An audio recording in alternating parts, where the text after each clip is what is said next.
Hi అండి, నేను మీ షాహిద్ అక్కని. ఈరోజైతే నేను స్పెషల్గా అనమాట రైసు చూడండి వడ చేశాను అనమాట. మినపొడి అనమాట. చూడండి మా నెల్లూరు స్పెషల్ మినపొడి అయితే చాలా అంటే చాలా బాగుంటుంది. అలాగే మనం ఒట్టి రైసు ఒట్టి మినపొడి అయితే తినలేం కదా. చికెన్ వండాను, ఆ చికెన్ కూడా చూడండి.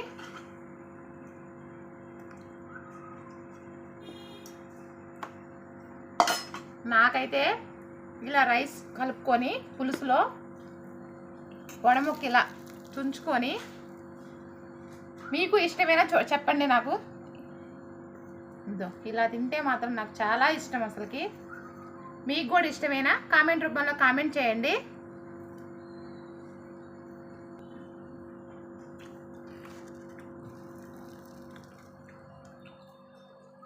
చాలా అంటే చాలా బాగుందన్నమాట టేస్ట్. అసలు